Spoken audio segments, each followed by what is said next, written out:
Hello everyone, it's Chris with Expat Theory. If you're new to my channel, welcome. If you're returning, welcome back. I appreciate you being here. I think I'm going to do two separate videos today. One is going to be this one, which is kind of a 2024 wrap-up. And I think I'm going to do a second video that speaks specifically about working for GP Transco. This video, I wanted to just kind of touch base a little bit about finances for the year, how things went. I made some notes for myself here, and one of the decisions I think I've made, two of the decisions I've made about being an expat. Let's start out with my yearly goal financially. I barely eked it out. Okay, I still got 3 more weeks to go, but the way things are playing out, it looks like I'm going to hit my yearly target, both in my income level coming in from GP, but also my savings plan. And I will show you. We'll put you over here. I'll show you off of our pay system, which is Paylocity. I'll show you my annual income. Right now it's sitting at about 68,000 some change, but I got 3 more weeks. That'll put me in the 71 to 73 range, depending on, factors such as weather. It's like right now I'm sitting at a truck stop taking my reset for the weekend. And I woke up this morning, it was 5 degrees outside. Weather said it felt like -7. My truck's just now starting up to keep the heat going. Anyway, the weather channel said felt like -7. And the high for the day was supposed to be like 20 or 21 degrees. Yeah. With that kind of weather comes snow, ice, other factors that could screw up my income for a couple of days during a week. So there's no way to nail down exactly what the numbers are going to be until they happen. So estimating should be somewhere in the ballpark 71 to 73,000 for the year, which is good. I'll show you here. My Chase bank account will show you my cash there, and show you my cash account, and then I will also show you the Roth IRA that I have. Put that over here. The Roth IRA is running a little over 32,000 at the moment. The Roth IRA is limited as far as how much I can actually put in there each year. By law, unfortunately, but that money is already taxed going in, so when the money comes out, it comes out tax-free because it's already been taxed. So sitting at about 32,000 there. I got a few grand in the bank account. Then also I'm going to show you over here on the Webull side. I will show you my stock market account. The overall account value is a little over 72. Right now it's currently up. It went up just before the election, then it dropped pretty good there during the election time frame, and now it's coming back up. It's actually gone back up a little bit higher than what it was before the election. That number, it's always going to be like a roller coaster. It's going to be up, it's going to be down. It's hard to really count on that one because it's always going to change. And the same kind of goes for the Roth IRA, because that money is also invested in stocks. So the value goes up and down. Currently I'm running about 13% up on my Webull.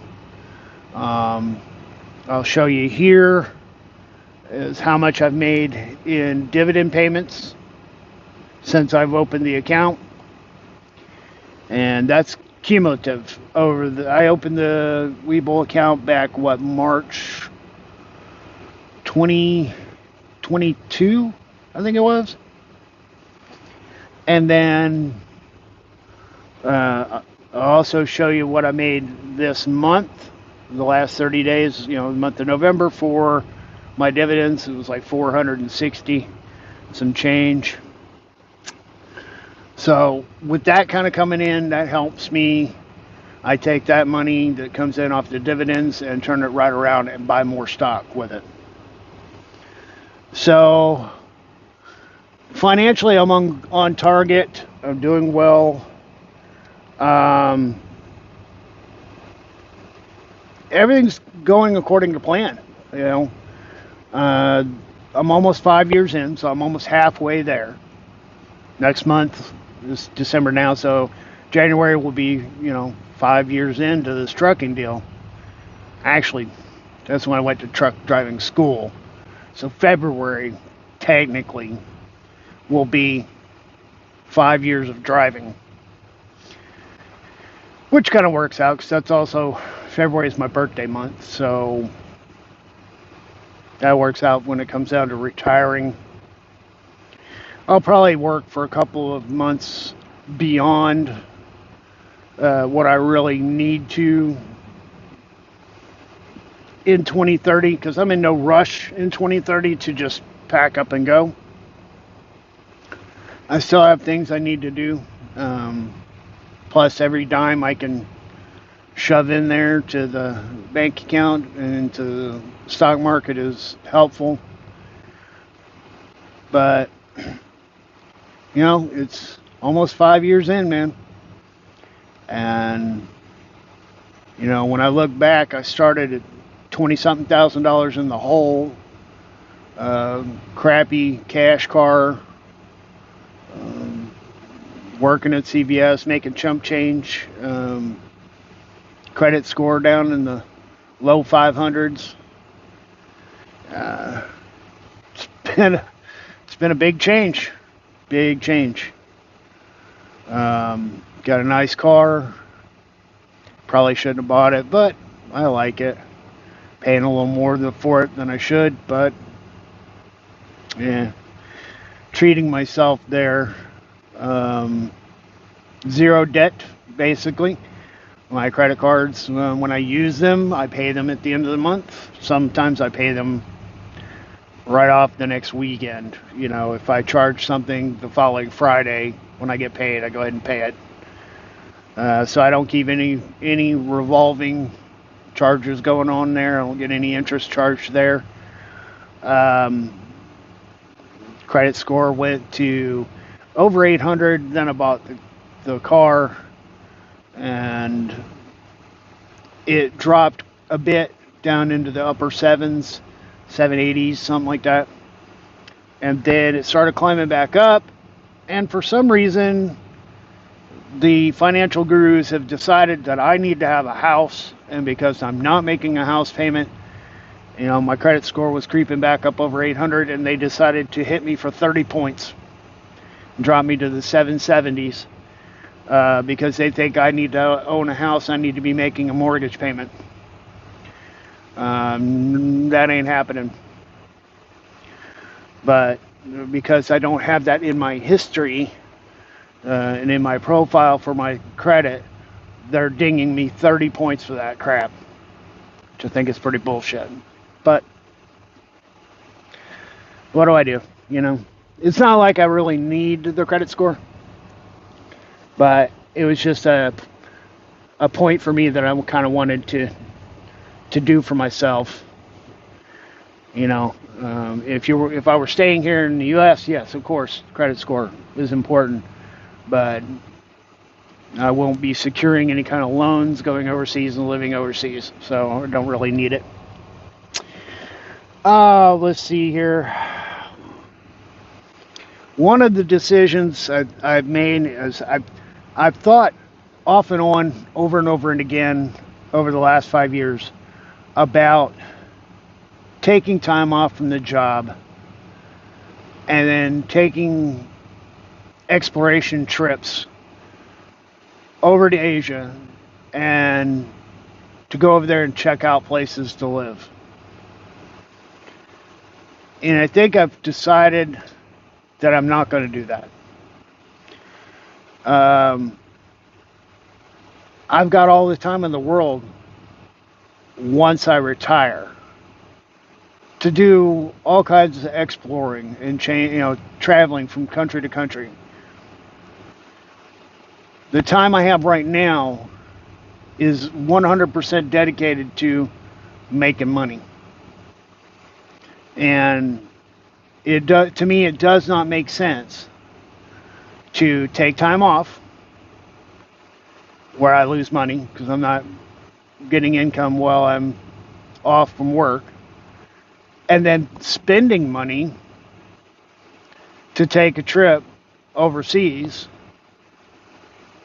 And you got to, figure in the cost of your flights, your hotels, your food, and all that. And then you're spending all that money taking the trip and then coming back and going back to work. So you're losing money two ways. You're losing money because you're not making money on the income, and you're spending money going on a trip. That money should and can and will be used for my future income. It just doesn't make sense to take that money out of my equation for my retirement just to take a vacation to go travel now. I can do all the traveling I want once I retire.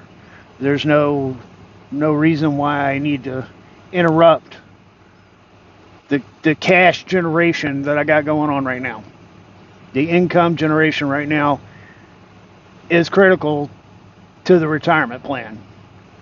It doesn't make sense to me to, let's say I do it twice and I spend $3,000 each time I do it. That's $6,000. That's $6,000 that could be in my retirement.